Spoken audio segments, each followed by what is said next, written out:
Good evening, campers, and welcome back to Elite Dangerous. I'm Commander Exorcist. Exploration in Elite Dangerous is an often celebrated but under-realized and underdeveloped feature of the game. In fact, the last time that we received an update that affected deep space exploration was the Odyssey DLC in 2021. It was during that release when commanders were granted access to billions of worlds with tenuous atmospheres and exobiology. Since then, there's been very little movement on the exploration front in terms of new features. In this video, I'm going to go over 5 features that I'd like to see come to Elite Dangerous that I think would greatly improve the exploration experience. If you enjoy my content, then please be sure to like this video, subscribe to the channel, and leave a comment below to share your ideas for improving exploration in Elite. Let's get to it. Coming in at number 5 is a personal navigation beacon. Since Elite Dangerous was released 10 years ago, players have shared points of interest locations with each other via social media posts, screenshots, and third-party tools. The most efficient way currently is to document a star's location, bookmark the planet, and hope that you've correctly identified the latitude and longitude of the location that you want to share. With a personal navigation beacon, a player could place the device on the ground of a distant world, which would enable bookmarking or geotagging of a specific location on the planet. To avoid overcrowding the galaxy map with thousands of discoveries from thousands of commanders, this feature could be set to only share with squadron teammates or friends. This would greatly enhance the explorer's ability to share key locations in preparation for a community expedition or to build a catalog of amazing tourist sites deep in the black. Coming in at number 4 is a ship-based exobiology scanner. Exobiology and the biologic sampling tool were key features of the Odyssey DLC in 2021. Players obtained credits and codex entries for scanning 3 samples of exobiology on tenuous atmospheric worlds using the biologic sample tool in the Artemis suit.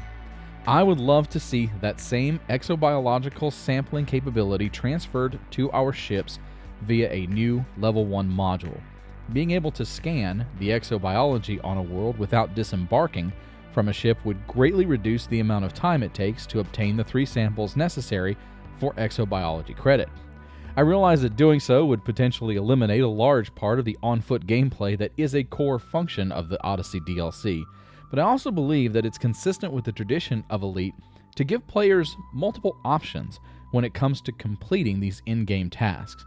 Having a scanner on my Mandalay or Cobra Mark V that could collect exobiology samples without disembarking would be a wonderful addition to the Explorer's Toolkit. Coming in at number 3 is Technicolor Geology. In Elite Dangerous Horizons, geologic formations such as geysers, fumaroles, vents, and lava pits often took on distinctive hues based on the planet or moon's material composition. It was not uncommon to find bright blue nitrogen geysers or toxic green gas vents. These colorful setups gave each geologic location a unique look and feel. It was something that truly showcased the attention to detail that Elite was famous for. Knowing that the color was not random and that it was selected based on the composition of the world itself through a complex algorithm gave explorers a special appreciation for these locations. That all changed with Elite Dangerous Odyssey, when colorful geologic locations were replaced with colorless geysers, fumaroles, and lava spouts spread out across the entire surface of active worlds. I would love to see the Odyssey geology features tweaked to include colors once again based on the planetary composition. This would give each location a unique look and feel, which would add incentive for deep space explorers to seek them out. Coming in at number 2 is a return to the topic of exobiology. Alien plant life was introduced to the game through tenuous atmospheric worlds in Elite Dangerous Odyssey. There's a wide but finite selection of exobiology spread across the galaxy. Things like tussock, stratum, and tubus are more common, while exotic finds like electrolyte are reserved for more unique parts of the galaxy. However, the exobiology in Elite is not procedurally generated. There is a database of species and subspecies that are distributed across the galaxy based on a number of factors, including the system's central star type and the planet's atmosphere.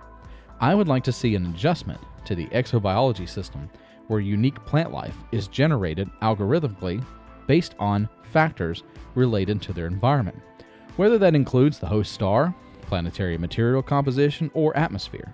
The opportunity to experience unique and diverse creations in remote corners of the galaxy would help to break up some of the repetitiveness that comes with scanning exobiology. Imagine a carbon dioxide world with neon tubus or blue flowering tussock. The possibilities are endless to expand the reach of exobiology growing on other worlds. Besides, are we really to believe that the same tussock grows on nearly every planet in a 400 billion star radius? Do you understand what I'm saying, FDev? I want to have the challenge of trying to scan carnivore alien fungus out there, okay? It's not asking for a lot, I'm sure. Coming in at number 1 is a request that no serious explorer in Elite Dangerous should be surprised by. It's time for Frontier to recognize the inferiority of the Odyssey planet generation system and to re-roll the galaxy. Before Odyssey, the Horizon's planetary generation system created worlds with immense mountain ranges, canyons so wide and jagged that entire gameplay mechanics were built around them, and a nearly endless variety of geographical formations that made the galaxy feel like a truly unique place to explore. Odyssey updated these systems for a more quote-unquote realistic approach, greatly reducing the height of mountain ranges and generally flattening most of the galactic terrain. There are some planets where the scale of large mountain ranges can be felt when disembarking from a ship, but these are extremely rare instances.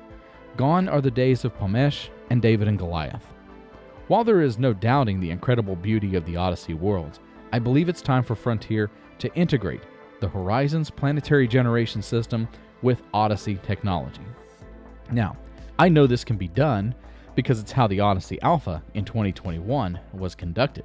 Atmospheres were added to Horizon planets to test the new technology, and it worked really well, which is why the release of Odyssey itself was such a jarring experience for so many explorers. Re-rolling the galaxy to integrate these two systems would create a beautiful symphony of geographic design and atmospheric accenture that would ensure the galaxy is a wonderful and mysterious place to explore for years to come. So what do you think of my list? Do you think that it's time to re-roll the galaxy, add some personal nav beacons, and make geology great again? Be sure to leave your ideas and thoughts in the comments below. I'd love to hear your thoughts on what can be done to improve exploration in Elite Dangerous for all commanders. Hey, thanks for hanging out with me tonight. I'm Commander Exorcist. Take care, fly safe, and we'll see you out there. Good night, everybody.